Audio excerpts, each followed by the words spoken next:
Breaking news, basango ya Congo na banda kuna bino ezali bongo spécialité ya proverbe 30-30 na mongalema. On dirait qu'il y a Manchester oyo eza ko attirer monde entier, miso nango ezali na Manchester, likolo ya deux équipes ya football, Manchester United na Manchester City, pe likolo ya mosali na Nzambe pasteur de la diaspora oyo tobengi proverbe 30-30 do mikolo yo Angleterre fierté nango ezali proverbe 30-30 mutazo sala pe na zali na bino. On dirait qu'il y a Sentinelle TV où ezali chaîne ya référence, chaîne ya éducation, chaîne ya poitalas, chaîne ya révélation, chaîne ya révolution, chaîne oyo mokili mobimba bakomi kolamuka nango kolala nango pe bazo se retrouver. Alors tozali pe koleka on dirait que na Softkins TV où ezo ko mettre on dirait qu'il y a Canada, Congo na biso ezora biso ba site muso ebele eyaka ko se relier na biso pona kopesa basanga Congo. Eza ko yinda grave na niveau akin Kabila le Rwandais a fâché na niveau moko saranate à comprendre ce que ba pasteur wana tout basala ki blague ba kosiye ba simisi touché apesi bango 5 millions mais événement na bango avorté pe Nzambe ayi ko benga na bango nyonso donc à comprendre que ba ridiculiser il fallait que tout événement ne salamate sikoyo azo senga na ba pasteur wana bazongisa bambongo bango nyonso bapakati et puis bokeba Kabila atindi ba pasteur alukuta ebele na poto baya ko distraire bato. Alors namoni déjà Martin Ndongala kuna les grands satanistes oyo mwasi na ye auti ko bengane na ndako likolo ya Ikobo azolinga yamba kinzami na pe félicitations na bana ya Bruxelles pe Liège ndenge botemelaki walo oyo azali moko ba sataniste na lobaki so na tangi kombono 2 fois 3 fois c'est que déjà eza ko beba yo na Nzambe bato ebele batiaki tembe na lobaki makambo walo bomo ndenge sukeli puis walo conseil na kopesa yo soki peuple boyote ya kotia mutu makasi te po na moni su batindi vidéo ke yo walo okena kote ya ba agresser lisusu ba combattant. Donc bino mo bozo mona ke batinde libiso ba faux ba pasteur ba vrai ba pasteur ba ali ba faux ba pasteur ba ali bo banda pe ba biso ba combattant to traquer na loba likambo je crois na 2011 so boyoka nga bien ngalo ba pona to resisa concert betate mais to tika ba faux ba pasteur ya ba collabo na ba faux ba pasteur ba uta Kinshasa ba kote a ceux qui to bani ko traquer ba faux église ba faux ba pasteur ba oya ba collabo to yebi to traquer bango. Je crois peuple o bakangami na kati ya boumbu ba robima donc walo kanga bisaka kenda no ko kanga ba photo na poto pozonga parce que mission Cécilie Nzambe mutapesa la mission Nzambe sera le bureau te Bible le l'esprit des prophètes est soumis aux prophètes ngane na aboso na komi sika ba na bazote ya ba yesinga au côté ya te surtout que bato bauti libanda il faut na lukana yeba eza Nzambe mutazo pekisanga to eza mokili mutazo pekisanga donc faut na arrêter nanu na résoudre problème na bato wana sima nazo ngote ya même Paul asali yango na Athènes a komi na Athènes a sololi na batenois ba sali conférence pe ba permettre à terre. Alors ezali mawa mingi na yoki lelo le 8 mars le 8 mars balobi fête de la femme bande konanga mutu nyonso to atakenda classe te Nzambe apesi mayele ya komona ya kokanisa ya koyeba ko juger ba makambo. Alors ezokamusanga ke bozo célébrer journée de la femme et pourtant na Congo mokili mobimba bayebi ke Kabila oya Rwandais Kinshasa ezalaka la belle ya komisi yango Kinshasa capitale ya viol. Na Kinshasa bazo violer ba maman, bazo boma, bazo massacrer.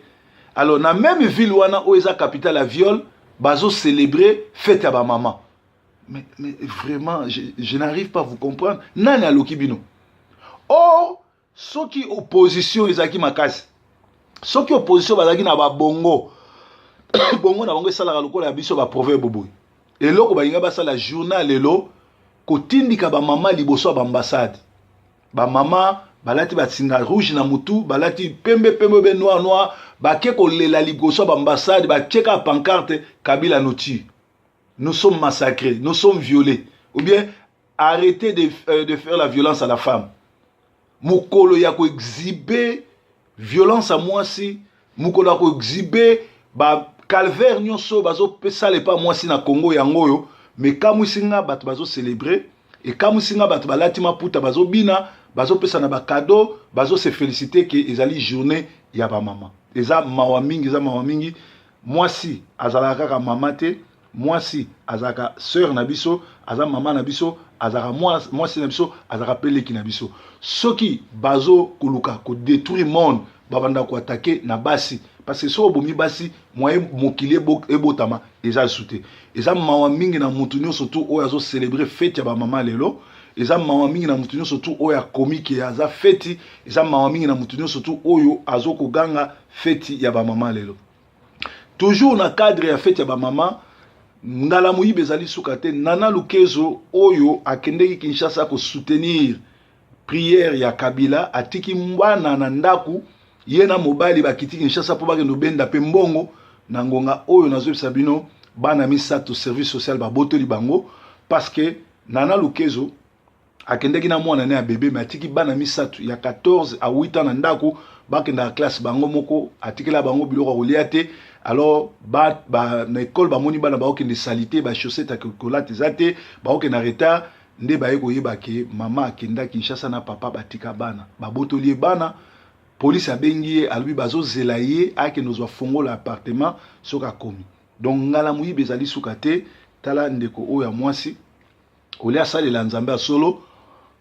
akoti na erreur akiko soutenir mutu ba soutenir te lelo oyo bana na service social pe bazo zela oyo amuki akendeki na ba récupérer car na pied d'avion l'air azo kitaka pas service social à récupérer parce que azali mu Christoté azali commerçante pe azali aventurière comment ko sundola bana otiki bana bango moko pe ko sala ba campagne na Kinshasa ko luka mbongo. Donc beauté yami. Alors toloba ki était combattant tika ba kengeli mboka te po biso totikali biso moko ba kengeli mboka. Alors ba faux pasteur tout oyo bazo ko kitana poto totia bango discipline na bandimi oyo bazo kotela bango. La mission de l'ONU en RDC MONUSCO est inquiète du cycle de violence entamé voici il y a 3 mois entre les groupes armés Hutu et Nande que Kabila et Ruberwa alimentent en armes et munitions au nord Kivu. Ces groupes, ce mouvement n'est toujours pas éteint et risque d'entraîner les communautés elles-mêmes dans des affrontements directs. Ce scénario inquiète le plus. L'ONU explique le chef de bureau à Goma, Daniel Rose. Donc, au total, il y a eu au moins plus de 400 morts et plus de 6000 habitations incendiées selon l'ONU. Donc, l'ONU est inquiet que ça fait 3 mois, mouvement vraiment à côté est kuna ba utuna ba nande bazo bomana. Ce qui est grave, bazo bomana na nazo pesa ba minduki nazo pesa bango masasi eza Kabila na Ruberwa. Donc eza mawamini. Alors tala ba garde ya Kabila bango moko ba comme ko benge na kombo ya Likiluk parce que il se fait que Kabila azo tirer sur tout ce qui bouge tout autour de lui. To comme il attend, il y a les vrais et les faux résistants se dévoileront na comportement na bango na bizaleli na bango. Omoni na fête ya batama bandi. So bokati suki yo za na libandité o s'infiltrer, o se camoufler, o lobe za muta libandi. Fête yango za 2 semaines suki no robota. Pe ba koyeba nani aza muta libandi nani aza muta libandité. Alors na lobaki basango ya Congo ya ngwana topesi Kabila asambwe net na film car Canada na Royaume-Uni batie 20 millions de dollars pour organiser l'élection en 2016. Kokamwa bandeko tokeba nani aza voisin na yo po Kagame na Kabila batindaka ba agent na bango batie la biso ba poison. Ba agent Kagame na Kabila ba ye déjà na poto bazotiela bato ba poison keba nani voisin na yo nani kolia na ye nani kosolola na ye surtout so za combattant keba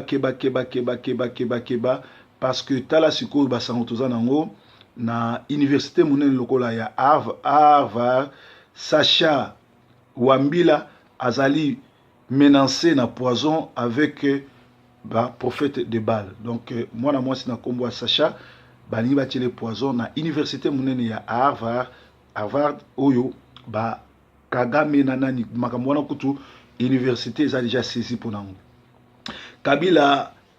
escroquerie politico-religieuse sanctionnée par la pluie divine. Escroquerie politico-divine oyo ba Amélie Kabila plus de 5 millions de dollars ezaki sanctionné par la pluie soni yango moni mingi bakimi po Kabila zo senga bango déjà mbongo. Eza ko yinda Kabila à comprendre que Marini Kinzamina Mokuna bayaki kokosa ye pe alobi bazong sele mbongo asliki surtout makasi ke Denis Lesi elongi achaki ba produit et beti lokola kake olia vanda te akena ko vanda ba ola na TV akomi elongi onire zo bangsa bana mike bino bato bozo chaka ba choko ba complexer mobali ya solo atikala na couleur na ye mutu no soto azo tia choko azali complexer botala elongi ya Denis Lesi ndenge komi kala mingi te ya bino ekoma ndenge wana tala Kabila meme pese kanda pourquoi Denis Lesi na elongi ya ndenge wana fale abenda mbongo avanda na sima mais ko mona na liboso ezo bangsa bana kobundela mboka eza bien mais ezali excuse te tango oyo tozo bundela mboka na Congo botanga pe classe bolukaka pe kokolisa babongo parce que les tozo libérer Kabila ezali te que pour ozaki commissionnaire to ozaki ko teka ba carte pour citoyen na commune lokolo yaki na poto okomi combattant de to tio ministre non to ko pesa poste par qualification. Donc, quand vous allez combattant et puis ce esquisté biso to ba combattant to kendaka classe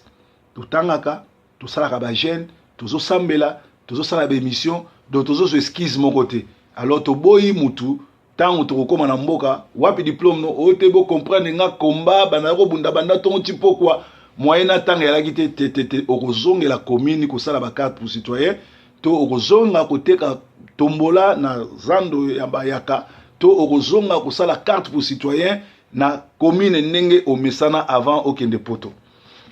na basango susu. L'histoire se répète pour le D Kabila, le père qui est le vrai Kabila et le fils qui est un usurpateur de nom, parce que Kabila Hippolyte c'est un Rwandais, fils d'un Rwandais au service de Paul Kagame, un génocidaire. De la même façon que l'ambassadeur Richardson s'était adressé à son temps au grand dictateur Mobutu 20 ans passés,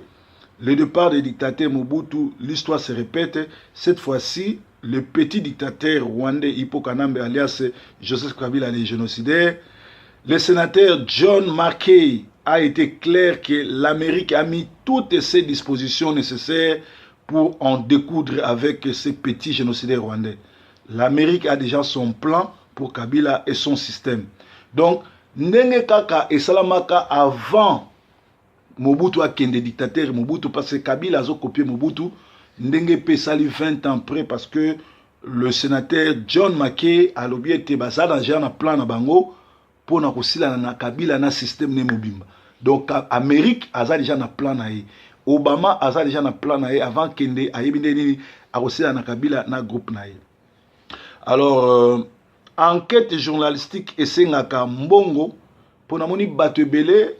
au lieu se contenter na information fêlée biso de fois na la raté nazo luka ba contact et tout ko pesa mbongo en Afrique pour bato batambola pour bato benga mais yo ozo sala ba commentaire ozo luka ba preuve enquête journalistique nyonso to esenga ba moyen soki bolingi na bando yela bino ba preuve na mesa bo tia pe ba moyen et ko permettre nga na sala musala malamu na sala na memela bino ba preuve et ko sala bien mais soki bongo te Vanda Kimia, contente toi, ya kolanda ba information yo fele, o moumbu na bino amemela bino. Na Londres, ezaka na mutu moko nazo confirmer Charles Mbongo contre Mbongo, le seul mutu abonga na Londres, le seul garçon sur l'arabien, le seul mutu oyo na vanda maboyo mona ko proverbe zoa crédit, otala bo crédit ya 50 livres. Proverbe tala na compte no kende beaucoup ta 500 livres. Charles contre Mbongo, le seul moi à Londres où a solo bien où a na Mbongo ya propre. Charles Mbongo contre Mbongo. Merci mingi na soutien na yo na monaka o defendaka nga na monaka ozaka toujours nanga malamu ngai na lingi yo mingi po ozali congolais moko comprenant o lukaka Mbongo no na kimia Charles contre Mbongo, respect. Alors, tout le monde qui dépêche et outil na Bruxelles, Nana Lukezo akende ko soutenir Kabila na prière ya lokuta. Alors, atikaki bana ya 14 à 8 ans, bana misato, mbila tiko ben na bango mawato. Lisusu, Chibwabwa, pona un faux prophète Kindoki na Londres, ou azana potana likolesi la raté, pona Kinchor na misala mabe. Alors, Chibwabwa, potana e zongi lisusu ezo sale passe parce que akende ko simba biloko pour attendre sa bat l'église mais tilelo azwa bat l'église il faut aller na délivrance basango église. Alors mbata kuna na côté ya Croydon azoka te info pasteur Jacob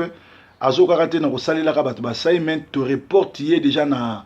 Barbac université pour être yé azo continuer toujours ko sala ba assignment ya bandimi mawena 150 livres pe na kosenga la bata Croydon bolanda frère papi Chonda o abimaki e pa mbata ake osala église ya ye moko dikambo ko kamwa mwana mbata aboti mwana aye na ye na église sa mama batu na wapi mama mpo ba pambola mwana mama kulutu ya mwana abimi alobi ngai nde mama mwana c'est-à-dire basali inceste et c'est mwana boti mama na ye bandimi pe bazo kamwa bazo kosa bino comment mwana akoyi ko ya ko pambola mwana na ye l'église mama zati et bino pe bomoni on normal donc bo fungwa mamiso Chibwabwa alias Mukendi moko ya ba faux prophète pe ndoki na Londres soki oyambolité okozwa vrai frappe nkolo parce que nzambe abandi kobeta pe azobeta plus de 75 personnes de ba mama na ba jeune fille babengaki ngai pona koloba ke esprit ya kindumba ekota bango banda bakoma kolanda émission ya Marie-Laure o tobengi Eleni Denda o azwa ko côté esprit ya impudicité esprit ya ba femme de nuit ya mari de nuit pe ya ba lesbienne na bana pe na ba babala. Alors ba mama vraiment nazo conseiller bino bolandaka ba émission na te poza émission moko ya mabe oyo ekoti esprit ya mabe mingi ya ki lesbienne ya kindumba ya kokabola bana pe kotindika bana basa ya kindumba bolandaka ba émission ndengona te bondi melanga ke ba émission ya Kazarema ba émission ya Pain du soir ba émission ya Congo number 1 ezali bongo ba émission moko ezo envoûter batu soki boboyi etali bino menga au moins plus de 75 personnes ba benginga ko témoigner que bana na bango ba baby à partir ba comment ekolanda ba émission ya ndengona. Alors nalobaki ba émission lokola ba Marie-Laure ba émission lokola ba Grâce ya bana basi wana nso bazaka bulumbu o ya baza ba esprit ba lesbienne bo pekisa bana bino balanda ngote parce que eza ya misala mabe. Alors ndenge nalobaki wana ezali mawa mingi na ndenge wana sikoyo bondi melanga ke Congo mikili na esprit wana surtout ezali ba biloko moko ekotisa biloko mabe bo pekisa bana na bino kolandaka ba Eleni Denda bana basi wana surtout baza ba dévergondé oyo baza ba mvouté ba lesbienne bazoya ko pesaka bana na bino esprit ya mabe. Bandeko batali bozali bongo na breaking news basango ya Congo oyo esukaka na l'ICC. Nicodème, docteur de la loi, azaki docteur de la parole, azalaki chaque bouton na ba 3 heures du matin ko écouter na Yesu, ko senga délivrance, ko senga même matin ya nouvelle naissance, mais na public liboso ba camarades ne ba pharisiens atikalaki jamais kondimake azaki okuta na Yesu. Ndenge moko za na bato belé bayaka komona proverbe na butu na moi ko tuna ba conseil ko ba prière bozala rapé na courage liboso ya batu nyonso mokili bondimake proverbe 30-30 azali pasteur ya diaspora. Breaking news lelo oyo bana na service social pe bazozela oyo amoki akendeki na ba récupérer car na pied d'avion l'air azo kitakaka pas service social à récupérer parce que azali mo Christoté azali commerçante pe azali aventurière comment ko sundola bana otiki bana bango moko pe ko sala ba campagne na Kinshasa ko luka mbongo. Donc beauté yami. Alors toloba qui était combattant tika ba kengeli mboka te po biso totika li biso moko ba kengeli mboka. Alors ba faux pasteur tout oyo bazoko kitana poto toti la bango discipline na bandimi o bazoko te la bango. La mission de l'ONU en RDC MONUSCO est inquiète du cycle de violence entamé voici il y a 3 mois entre les groupes armés Hutu et Nande que Kabila et Ruberwa alimentent en armes et munitions au nord Kivu. Ces groupes, ce mouvement n'est toujours pas éteint et risque d'entraîner les communautés elles-mêmes dans des affrontements directs. Ce scénario inquiète le plus l'ONU, explique le chef de bureau à Goma, Daniel Rose. Donc, au total, il y a eu au moins plus de 400 morts et plus de 6000 habitations incendiées selon l'ONU.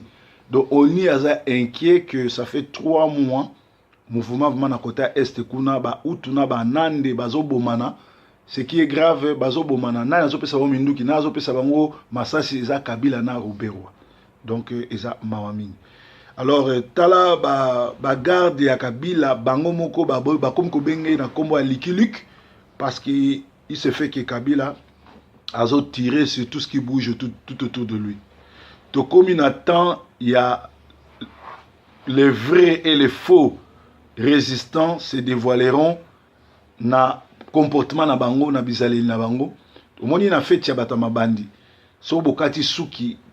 yo za na libandité, o s'infiltrer, o se camoufler, o lobe za muta libandi. Feti yango za 2 semaines, suki no robota. Pe ba koyeba nani aza muta libandi nani aza muta libandité. Alors na lobaki basango ya Congo ya mwana topesi Kabila asambwe net na film car Canada na Royaume-Uni batie 20 millions de dollars pour organiser l'élection en 2016. Kokamwa bandeko tokeba nani aza voisin na yo pour Kagame na Kabila batindaka ba agent na bango batie la biso ba poison. Ba agent Kagame na Kabila ba ye déjà na poto bazotila bato ba poison keba nani voisin na yo nani kolia na ye nani kosolola na ye surtout so za combattant keba parce que tala siko basango toza nango na université monene lokola ya Harvard Sacha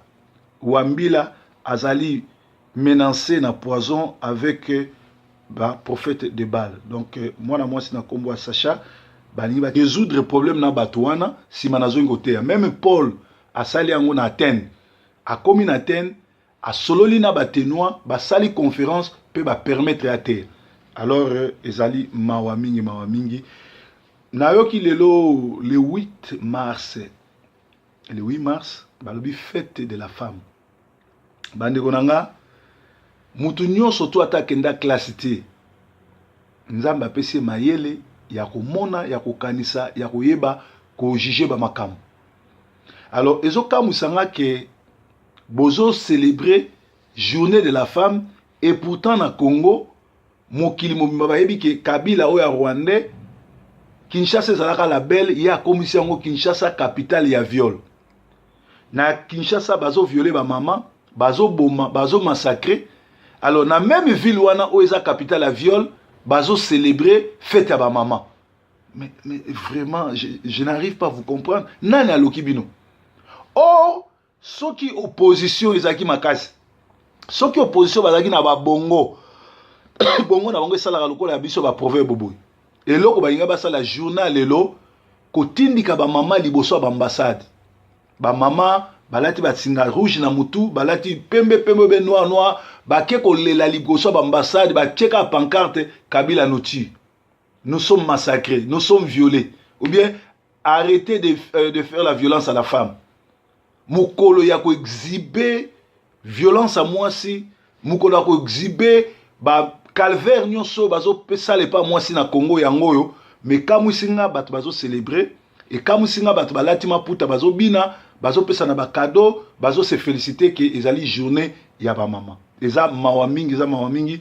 moi si azalaka ka mama te, moi si azaka sœur na biso, aza mama na biso, azaka moi si na biso, azaka peleki na biso. Soki bazo kuluka ko détruire monde babanda ko attaquer na basi parce que so bomi basi moyen mokili ebotama eza souté eza mawa mingi na mutu nyonso surtout oyo azo célébrer fête ya ba mama lelo eza mawa mingi na mutu nyonso surtout oyo akomiki aza fête eza mawa mingi na mutu nyonso surtout oyo azo koganga fête ya ba mama lelo toujours na cadre ya fête ya ba mama ngala moyibi ezali suka te. Nana Lukezo oyo akendeki Kinshasa ko soutenir prière ya Kabila atiki mwana na ndaku ye na mobali bakiti Kinshasa po bakendo benda pe mbongo na ngonga oyo nazobisa bino bana misato service social babotoli bango parce que Nana Lukezo akendeki na mwana ne ya bébé mais atiki bana misato ya 14 à 8 ans na ndaku bakenda classe bango moko atikela bango biloko kolia te. Alors na école bamoni bana bakende salité ba chaussette à colate zate bakende retard nde baye koyeba ke mama akenda Kinshasa na papa batika bana babotoli bana. Police abengi ye alobi bazozela ye akende ozwa fongola appartement soka komi. Donc ngala moyibi ezali suka te. Tala ndeko oyo ya mwasi olia salela nzambe ya solo akoti na erreur ake ko soutenir mutu ba soutenir te. Breaking news basango ya Congo na banda kuna bino ezali bongo spécialité ya Proverbe 30 na Mongalema. On dirait qu'il y a Manchester oyo eza ko attirer monde entier. Miso nango ezali na Manchester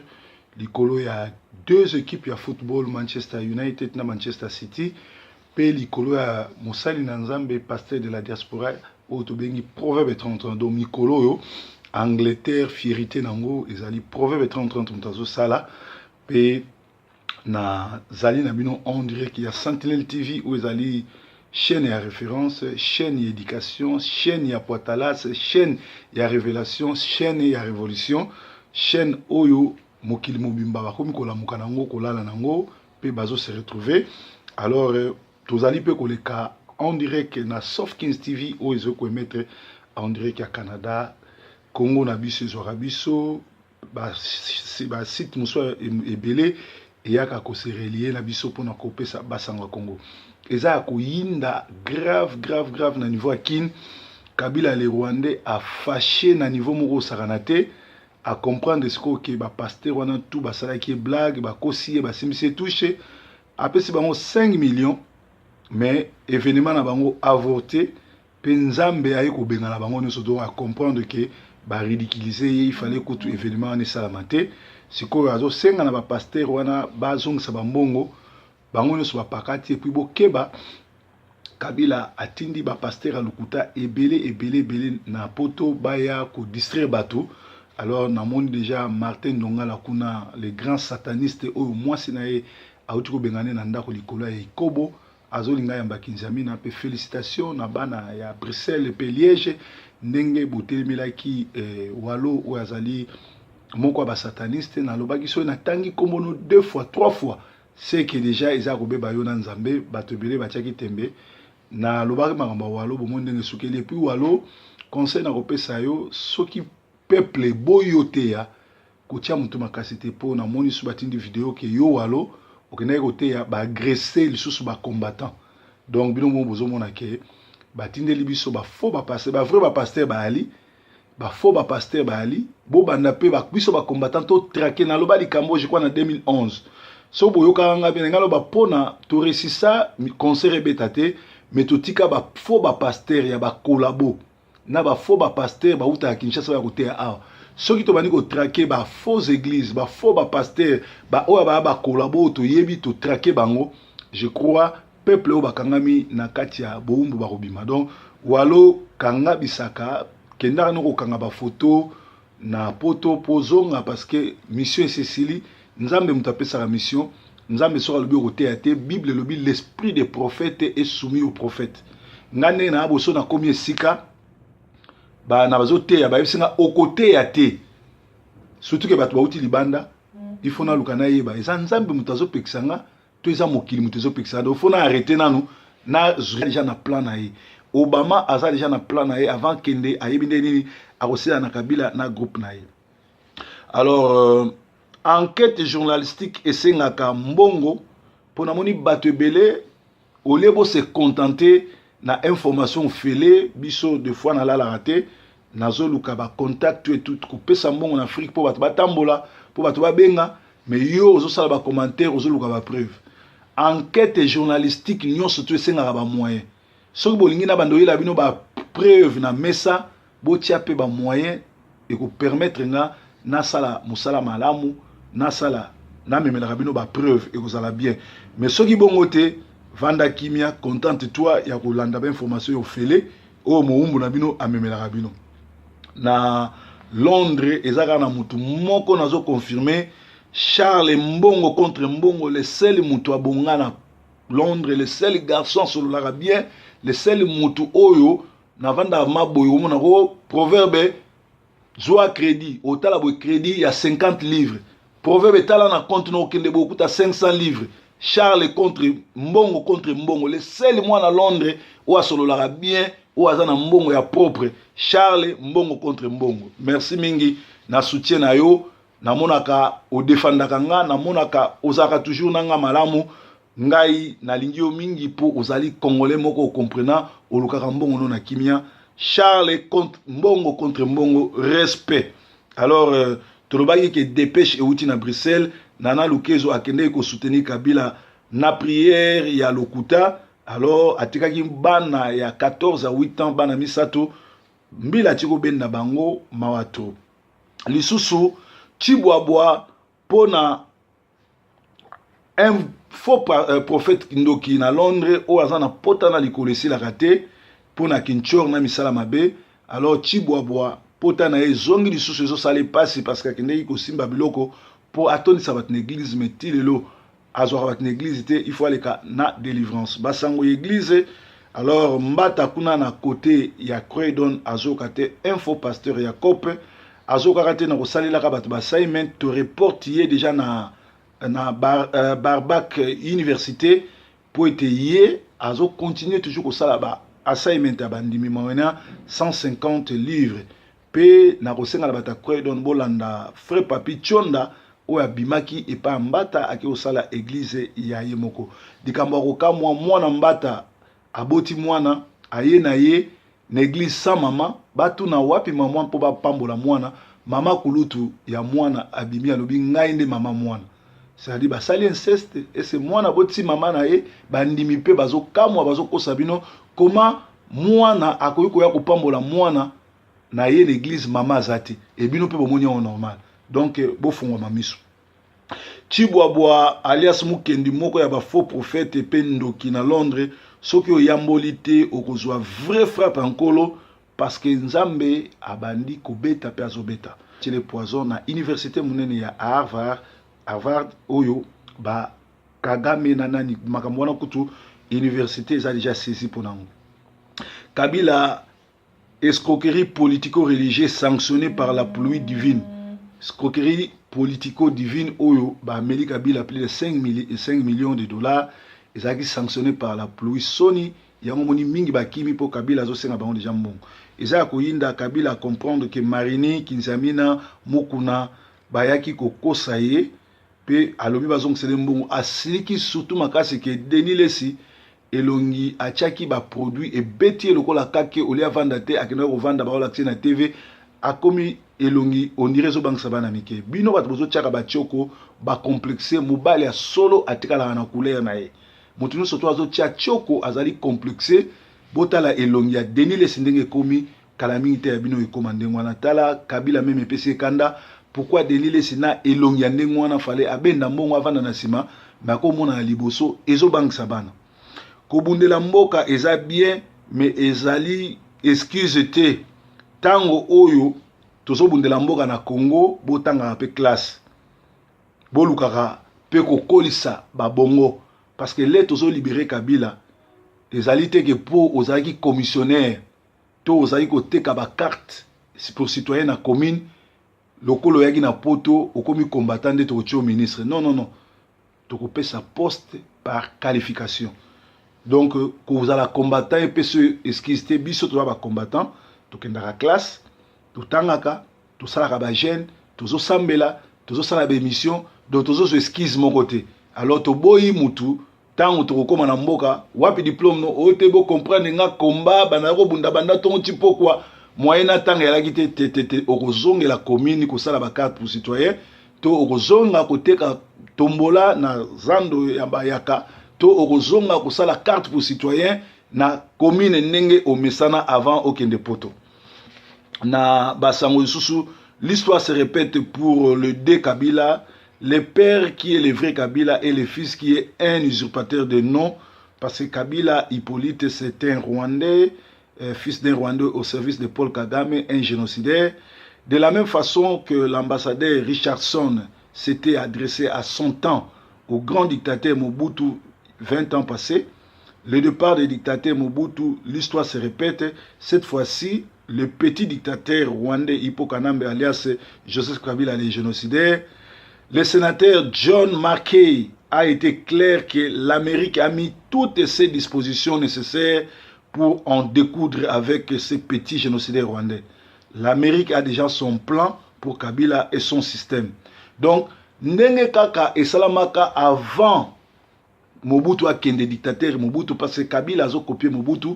ndenge pesali 20 ans après parce que le sénateur John McCain a lobby été basé dans un plan na bango pour na kosila na Kabila na système ne mobimba. Donc Amérique a